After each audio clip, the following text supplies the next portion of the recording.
warahmatullahi wabarakatuh. Selamat sore. Di kesempatan ini kita menyapa juga ya untuk seluruh warga Kota Tanjung Balai dimanapun berada.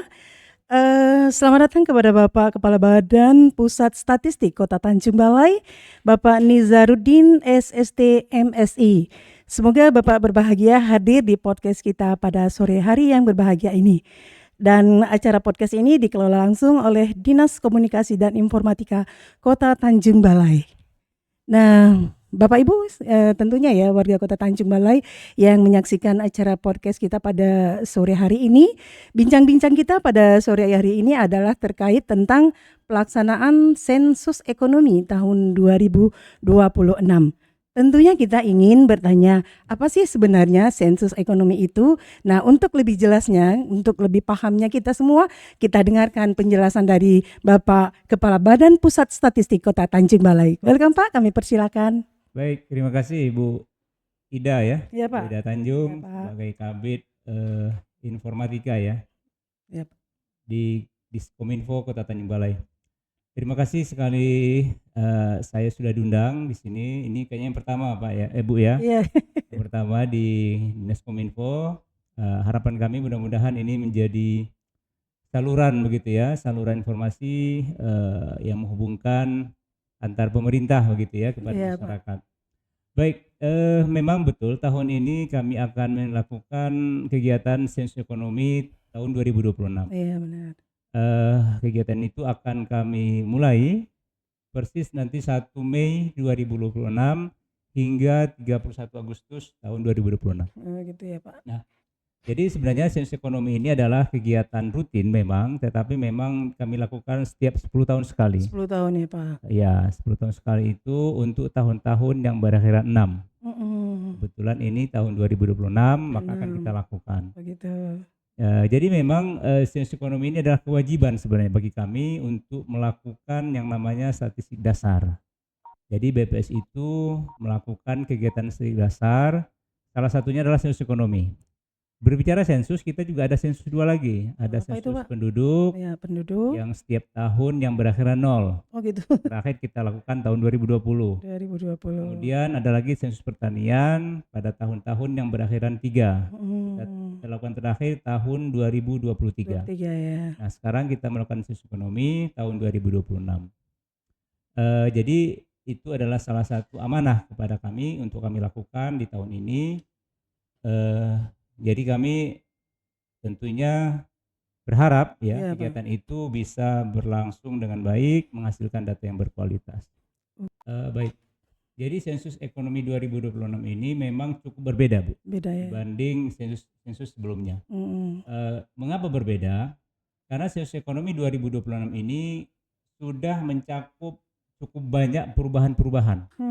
Ya. Kalau dulu kita misalnya di tahun 2016 misalnya sensus ekonomi terakhir, kita tidak ada misalnya pelaku ekonomi digital. Iya, betul. Nah, saat ini kita semua sudah digital. Sudah digalakkan ya Pak ya. Apa digital.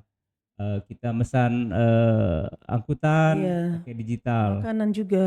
Makanan, pesan online banyak sekali. Online ya. Jadi saat ini memang itu menjadi kegiatan ekonomi yang sangat besar dan perlu kita tangkap. Iya benar. Dan ini 10 tahun yang lalu, di tahun 2016 belum begitu. Belum ada atau memang sangat sedikit sekali. Iya.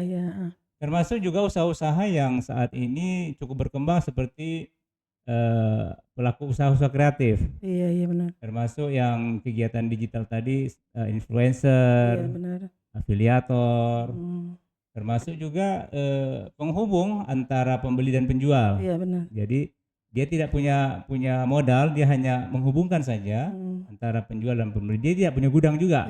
Jadi itu yang saat ini mungkin hal-hal itu yang cukup signifikan perbedaannya antar sensus 2016 dan sensus 2026. Tentunya juga pada saat ini tahun 2026 ini kegiatan pendataan juga semakin berkembang, Bu. Kalau dulu kita melakukan pendataan pakai kertas gitu ya. Nah, sekarang kita sudah melakukan digital, pakai komputer, pakai HP. Ya. Jadi nanti petugas kami pun tidak bisa ikut menjadi petugas kalau nggak punya HP, Bu. Begitu. Ya, jadi kertas Jadi lebih efektif Pak ya, betul, lebih efisien juga. efisien gitu. Iya. Jadi kertas kita tidak gunakan, jadi kita nanti di 2026 ini full menggunakan alat elektronik. Jadi dari segi efisiensi, efektifnya nyata gitu ya Pak ya. Istilahnya peranan sistem digital ini terhadap ekonomi itu sangat berpengaruh sekali gitu. Jadi dengan perbedaan waktu, rentan waktu hanya 10 tahun ternyata mempunyai perubahan ya yang cukup signifikan ya Pak ya. Betul. Ya. Jadi kalau kita juga boleh tahu kira-kira pelaku usaha apa saja yang wajib didata dalam sensus ekonomi 2026 ini Pak? Jadi kalau berbicara kegiatan ekonomi Bu, Iya Pak. jadi sebenarnya kan kegiatan ekonomi yang akan kami data itu adalah seluruh Seluruh. pelaku usaha di mana dia istilah gampangnya dia menghasilkan uang. Iya, iya. Dia menghasilkan uang dan dia apa namanya ya, mempunyai tanggung jawab terhadap yang dikelolanya. Istilahnya dia menanggung risiko. Menanggung risiko. Kan kalau yang menghasilkan itu ada dua, ada sebagai buruh, ada sebagai pengusaha, sama-sama Iya. dapat duit gitu Iya, ya. iya. Tetapi yang kami data di pendataan sensus ekonomi ini adalah mereka-mereka yang pelaku usaha. Pelaku usaha itu banyak. Kalau kita bicara pelaku usaha itu cukup banyak. Yang misalnya contohnya dari pertanian, dari pergudangan, ada transportasi, ada industri pengolahan, ada penggalian dan pertambangan, ada energi listrik, ada jasa dan seterusnya. Nah itu semua akan kami data tanpa terkecuali. Namanya sensus Bu ya. Jadi Sensus, tidak ya. ada yang tidak kami data. Tetapi memang ya. tetapi memang kendalanya adalah jangkauan kita nanti. Jangkauan kita apa namanya? Tapi harapan kami tidak ada yang terlewat gitu. Jadi intinya itu tidak yang terlewat. Kalaupun nanti ada yang terlewat, nanti akan kita minta bantuan lagi nih kepada pemerintah daerah, termasuk kepada kepala lingkungan yang mengenal lingkungan tersempat. Iya, Pak. Jadi harapan kami kegiatan ini bisa berhasil tanpa ada satupun pengusaha yang terlewat. Nah, gitu. Jadi semuanya terdata ya. Betul. Jadi itu tadi semua pelaku usaha akan kami data. Iya. Jadi sedikit ya kan Pak kita bertanya nih terhadap pelaku usaha ini apakah ini nanti terkait dengan izin? Apakah ini termasuk salah satu bagian dari pendataan itu? Usaha yang punya izin atau tidak gitu? Jadi itu bagaimana? Kita tidak melihat apakah dia punya izin atau tidak. Oh gitu. Jadi semua pelaku usaha, tetapi memang pelaku usaha yang kayak ilegal atau judi online itu tidak kita data. Oh iya. Jadi yang usaha-usaha judi online itu tidak kita data. Tetapi di luar itu yang legal, baik dia punya izin atau tidak, kan tidak semua yang tidak punya izin itu ilegal. Iya benar. Contohnya misalnya warung-warung pagi yang jual nasi kuning, nasi gurih, nasi uduk nggak ada izinnya itu. Ya? Nggak ada izinnya Bu ya. Iya. Jadi dia jualan buka kedai atau warung. Sebentar aja gitu ya. Nanti jam 11 sudah tutup. Iya. Saya rasa nggak ada izinnya Bu ya. Jarang ya. Kadang-kadang nggak ada yang nggak ada izin juga. Itu termasuk usaha-usaha informal ya. Jadi memang tidak punya izin resmi, tetapi tetap akan kita data. Iya, tetapi sebaiknya memang mereka memiliki ya, begitu ya Pak ya. Memiliki izin harusnya. Iya. Kita kira-kira kan dengan adanya pelaksanaan sensus ekonomi ini, apa kira-kira yang ingin kita harapkan dari pelaksanaan sensus ini nantinya Pak? Jadi sebenarnya sensus ekonomi ini kan tujuan utamanya adalah untuk mendata seluruh pelaku usaha. Pelaku usaha ya. Nah, sebenarnya apa yang kita harapkan gitu. Nah, yang pertama yang kita harapkan itu adalah sebenarnya kita mendapat gambaran bagaimana sebenarnya struktur perekonomian suatu daerah, termasuk Tanjung Balai. Iya.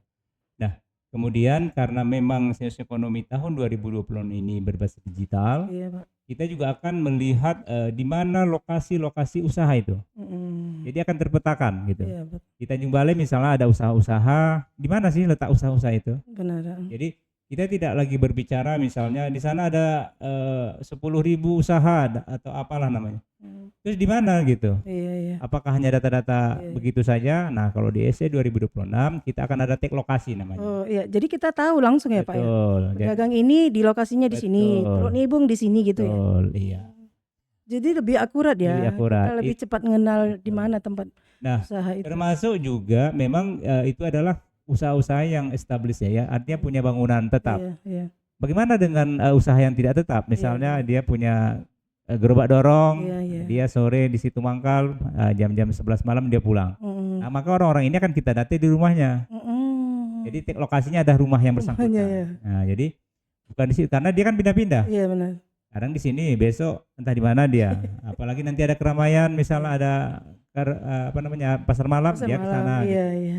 Nah, jadi akan kita data di mana rumahnya yang bersangkutan. Jadi itulah langkah-langkah yang kita lakukan agar memang semua pelaku usaha itu akan kita data. Kemudian berikutnya memang kami berharap nanti apabila sensus ekonomi ini sukses, maka akan menjadi basis data PDRB ya, kalau untuk Kota Tanjung Balai itu PDRB, PDEB untuk nasional, namanya PDB nasional. Jadi menjadi database untuk PDB. Kemudian tentu memperbaiki frame data nasional di pelaku usaha. Iya, Pak. Karena selama ini memang data kita kan cukup beragam. Iya. Jadi sumbernya bermacam-macam. Jadi melalui SE 2026 ini kita coba akan merapikan lah begitu ya, merapikan data-data pelaku usaha. Jadi mudah-mudahan itu menjadi basis awal yang cukup valid ya, cukup kuat untuk digunakan seterusnya oleh pemerintah baik pusat maupun daerah untuk mengatur kebijakan tentu di bidang ekonomi. Benar. Ya, gitu. Terus kita ini ya, berarti ini perdana ya Pak ya, untuk pendataan sistem digital itu perdana ya untuk 2026 ya, ini untuk sensus ekonomi. Ya, kalau yang digital ini sebenarnya untuk survei-survei lain sudah kita mulai. Tapi untuk sensus ekonomi baru ini ya. Baru ini. Ya. Terus bagi masyarakat umum kira-kira Pak, apa kira-kira dampak atau yang hasil yang bisa dimanfaatkan oleh masyarakat umum ini terhadap sensus ekonomi gitu? Ya, itu tadi saya sampaikan. Kalau misalnya kita sudah misalnya pemerintah ya mempunyai peta perekonomian, peta usaha. Jadi kan sebenarnya kita juga punya ini. Masyarakat tentu bisa mengakses data ini. Jadi nanti pada saatnya data itu akan bisa diakses. Karena sensus ekonomi ini kan hasilnya bukan untuk BPS sebenarnya, untuk pemerintah. Nah, pada saat pemerintah mengetahui misalnya kondisi ekonomi misalnya di suatu daerah, misalnya Tanjung Balai nih, ekonomi apa sih usaha yang paling dominan di sana? Sebenarnya usaha itu dominan, terus berapa banyak isi perusahaan itu atau usaha itu mampu menyerap tenaga kerja? Nah, pemerintah punya gambaran itu, punya potret. Pada saat sensus ekonomi sudah selesai kita lakukan, punya potret itu. Nanti itu pemerintah kan punya kebijakan. Kebijakan bagaimana mengembangkan usaha-usaha yang ada itu gitu. Jangan sampai nanti di Tanjung Balai gitu. Misalnya di sini nggak ada kebun. Kita buat bantuan kebun, kan nggak cocok gitu ya. Jadi data ini sebenarnya sinkron ya betul. Jadi untuk pemerintah, nanti pemerintah tentu membuat kebijakan yang berpihak kepada masyarakat. Betul. Nah, jadi memang tidak langsung gitu pengaruhnya. Hari ini data, mungkin besok langsung ada kebijakan, tentu tidak seperti itu ya, berproses. Kita juga melakukan kegiatan ini juga cukup panjang, mulai dari Mei hingga Agustus 2026. Jadi harapannya memang data-data ini kalau harapan kita akurat, sehingga pemerintah juga mengambil kebijakan, tentunya kembali lagi ke masyarakat nanti kebijakan. Iya benar, iya Pak. Gitu. Jadi istilahnya kalau pemerintah itu mengambil kebijakan atau untuk menyusun suatu program ya kan Pak, dengan hasil sensus daripada ekonomi 2026 yang dilakukan oleh Badan Pusat Statistik, tidak lagi suatu program itu merupakan program yang diinginkan, tetapi karena dibutuhkan gitu dia ya. Betul. Jadi terjadilah manfaatnya itu bisa langsung dirasakan oleh masyarakat. Betul. Tergantung kebutuhan seperti yang Bapak jelaskan tadi ya kan. Misalnya di sini kan mungkin ada pedagang, pelaku usahanya lebih besar, juga ada para nelayannya gitu ya kan. Jadi benar-benar dirasakan sama masyarakat apa yang menjadi program dilakukan oleh pemerintah seperti itu. Dan pemerintah juga tentu terbantu gitu. Jadi tidak lagi meraba-raba Bu, karena kan ada istilah membangun itu mahal. Membangun itu mahal, tetapi membangun data itu mahal. Tetapi lebih mahal lagi membangun tanpa data. Seperti itu ya Pak. Jadi bingung kan mau kemana gitu arahnya gitu. Tapi kalau udah ada data yang akurat, yang berkualitas, pemerintah juga akan lebih efektif, efektif dia lebih ya. efisien dalam penggunaan Tepat anggaran. sasaran gitu ya Pak Betul, ya. betul. Iya benar. Mungkin banyak lagi ya yang ingin kita tanyakan ya Pak terkait dengan pelaksanaan sensus ini ya. Kemungkinan sebagai pelaku usaha ya kadang-kadang kan itu kan takut nih kalau datanya dibocorin gitu ya kan Pak. Bagaimana nih BPS menjamin kerahasiaan data terhadap para pelaku usaha tadi yang dilakukan sensusnya oleh para petugas? Gimana nih Pak? Oke Bu Ida, jadi BPS, saya rasa tidak hanya BPS ya, semua instansi pemerintah dalam melakukan apapun namanya kebijakan atau kegiatan tentu ada dasar Iya. dasar hukum gitu ya. Kami di BPS juga ada undang-undang yang mengatur tentang kerahasiaan data. Undang-Undang Nomor 16 Tahun 1997 Iya. tentang statistik. Jadi kami di situ dilarang gitu ya membocorkan data individu. Jadi kami terikat dengan undang-undang itu. Iya. Ya kan ancamannya pidana ya, penjara Pak ya. ya. Nah, selama ini kami juga melakukan itu dengan sebaik-baiknya. Kami juga tidak pernah dalam mempublikasikan itu menyebutkan nama. Oh gitu. Jadi Inisial aja. inisial juga tidak. Jadi misalnya begini Bu, pada saat nanti kita melakukan sosioekonomi, Iya. kita akan mendata pelaku usaha, misalnya pelaku usaha laundry misalnya. Jadi kami tidak akan pernah menyampaikan misalnya Bu Ida, Iya. Bu Ida memiliki usaha laundry sekian banyak. Atau Bu Ida memiliki percetakan sekian banyak, tidak akan seperti itu. Tetapi apa yang kami akan publis adalah berapa banyak usaha laundry di Tanjung Balai, Gitu. Iya. berapa banyak pekerja laundry di Tanjung Balai, Iya, iya. nah, berapa kira-kira rata-rata omset untuk laundry di Tanjung Balai. Gitu. Jadi siapa pemiliknya itu tidak pernah akan kami kasih tahu, kecuali memang pemerintah ada memerlukan misalnya Bapak Presiden atau pemerintah yang berwenang gitu ya, itu akan kami serahkan. Tetapi memang kami di BPS tidak akan pernah secara institusi mengeluarkan data-data pribadi. Iya Pak. Nah, apalagi misalnya ada kebocoran itu kami berusaha untuk tidak main-main lah gitu, tidak main-main dengan data ini, karena apalagi saat ini pemerintah Pak Prabowo begitu percaya sekali gitu ya dengan data BPS. Artinya ya? kami juga tentu tidak akan tidak menyia-nyiakan kepercayaan itu ya. Tentu data-data yang kami hasilkan akan tetap kami jaga kerahasiaannya, dan masyarakat nggak perlu khawatir, takut data bocor itu. Insya Allah kami akan tetap menjaga itu. Kami akan tetap berpegang teguh karena ada undang-undang nomor 16 tadi yang saya sebutkan tentang bagaimana BPS harus menjaga kerahasiaan data individu. Iya, mungkin kita menyapa juga masyarakat Kota Tanjung Balai ya Pak ya. Tentunya kan kalau tadi terkait dengan pelaksanaan sensus ini kan ada pendataan ya kan Pak, semua data-data. Nah terus tentunya kan ada para petugas nih juga nanti yang ke lapangan gitu.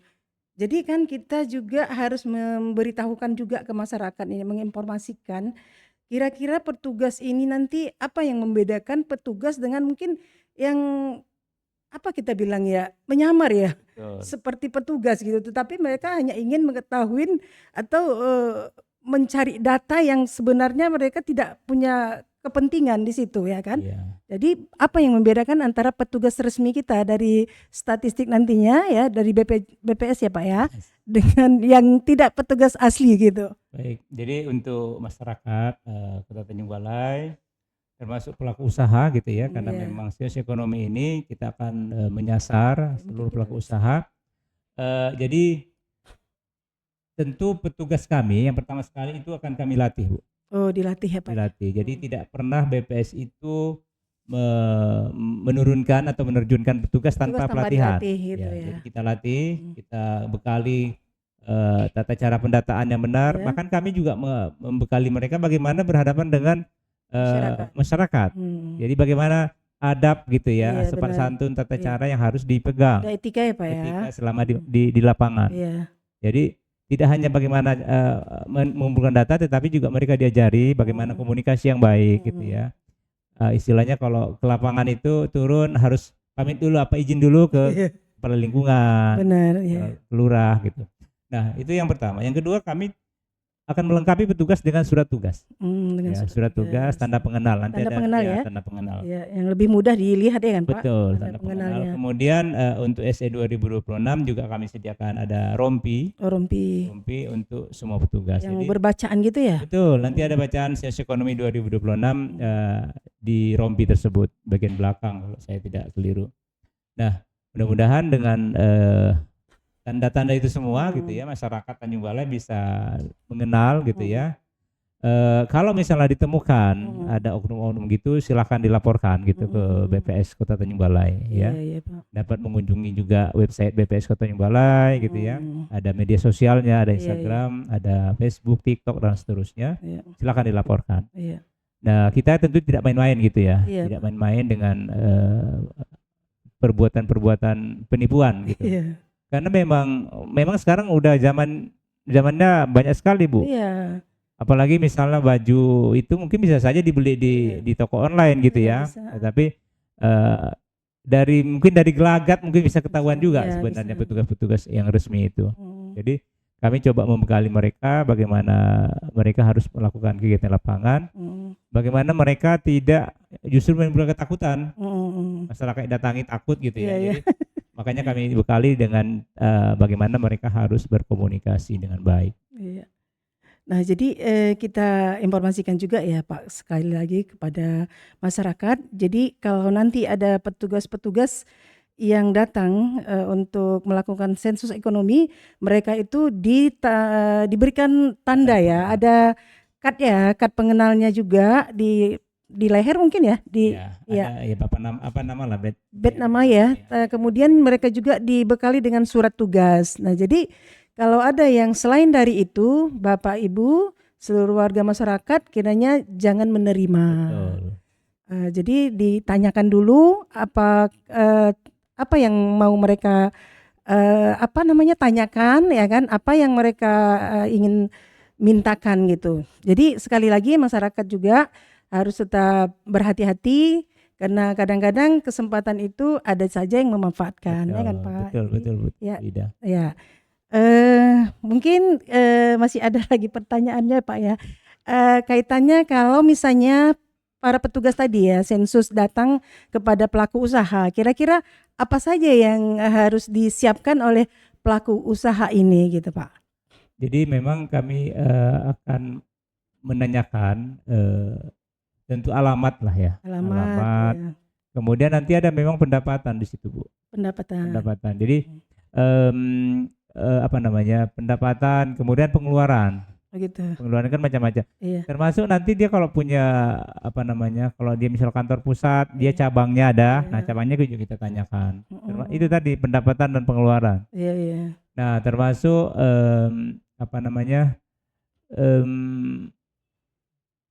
tenaga kerja. Oh, yang dia menggunakan tenaga kerja berapa gitu ya. Betul. Jadi sehingga nampak ya kan penghasilannya berapa, dia keluarkan untuk tenaga kerja juga. Kemudian untuk biaya-biaya pemeliharaan juga ya Pak ya. Jadi biaya-biaya dikeluarkan dia lah. Baik biaya misalnya biaya operasional lah ya. Operasional untuk listrik dan segala macam. Nah, termasuk tadi yang saya sampaikan untuk tenaga kerja. Nah, tenaga kerja itu akan kita tanya. Artinya bagaimana keuangan itu pengeluarannya ya Pak ya. Bagaimana istilahnya? Putarannya ya. Iya betul. Jadi terlihatlah nanti sebenarnya berapa pengeluaran, berapa pendapatan gitu. Pengeluaran itu untuk apa saja gitu. Ya. Jadi memang betul-betul terdata semua seperti itu ya Pak ya.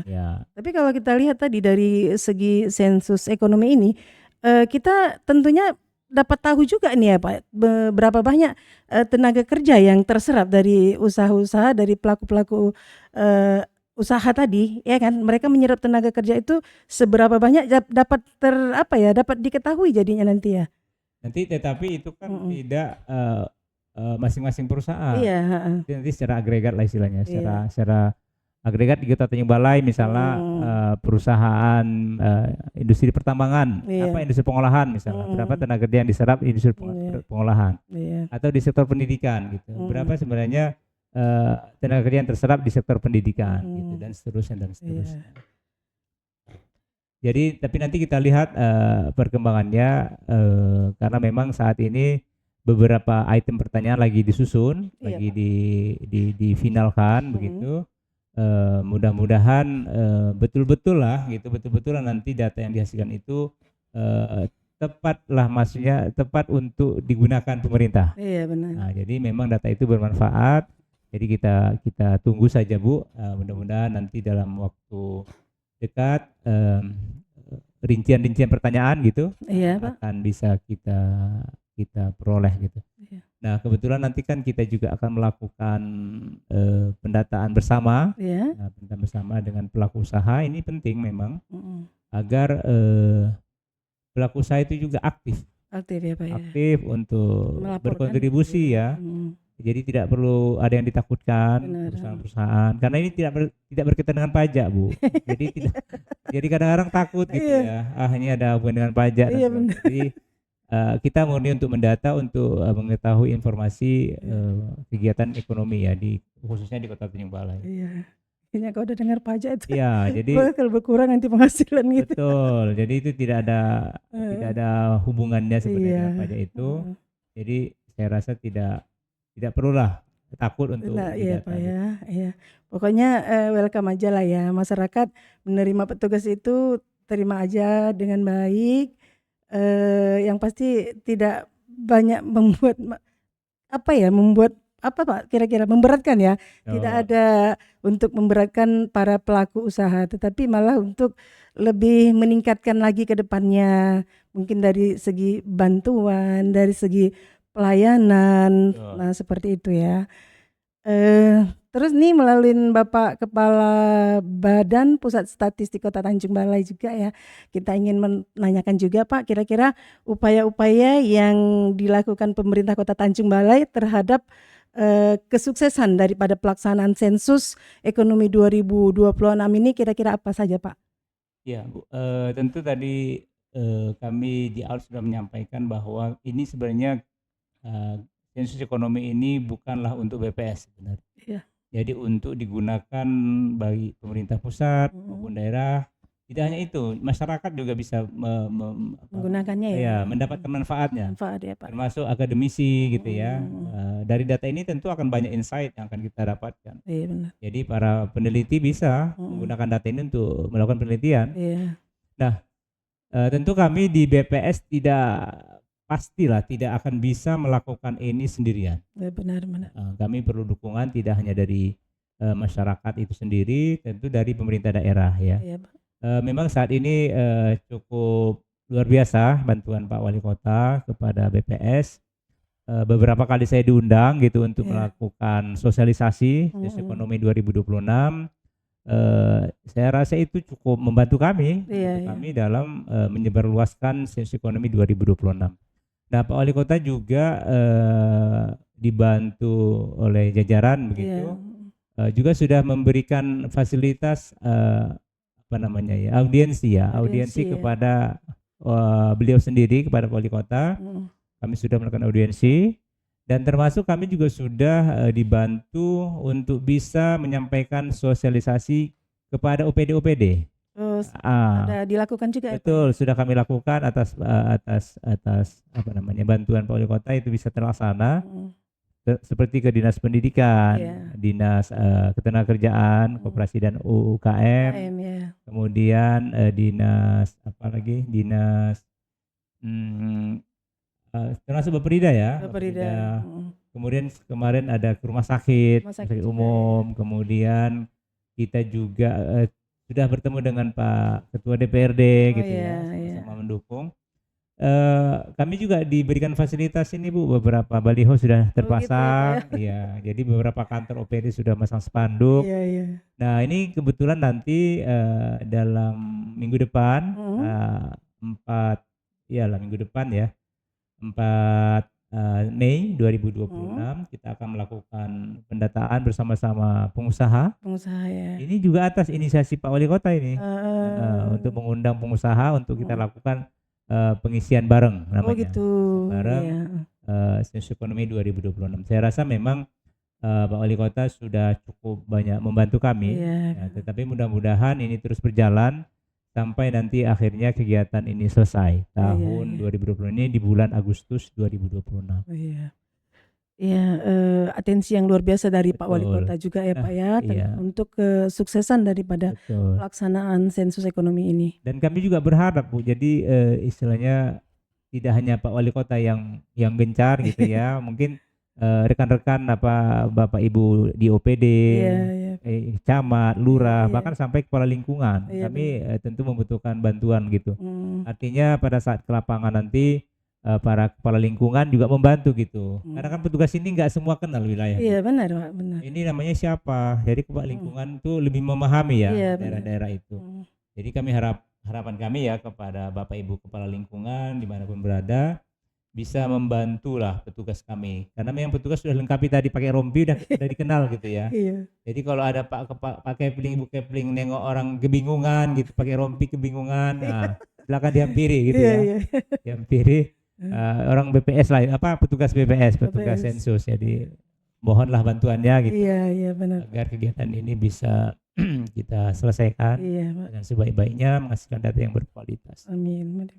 Iya, mudah-mudahan apa yang menjadi harapan kita semua ya kan Pak, ini akan dapat berjalan dengan baik, lancar dan sukses Betul, tentunya. betul.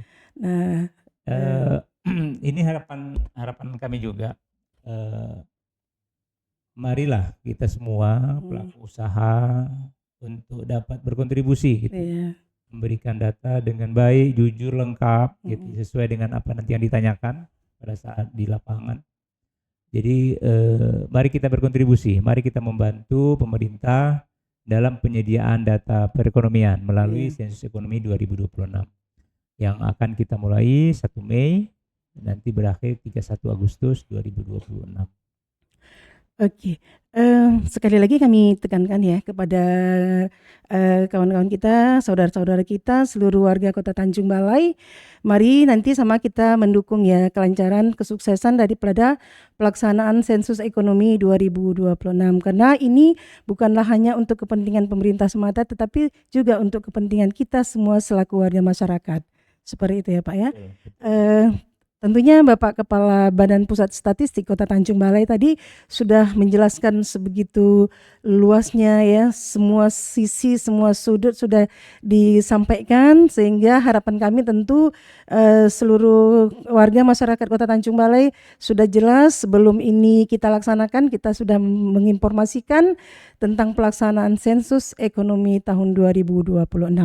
Mungkin sebagai closing statement dari Bapak, silakan Pak, apa kira-kira wabil khusus juga nanti ke ucapan ke Pak Wali Kota ya, mungkin ada. Jadi pertama sekali memang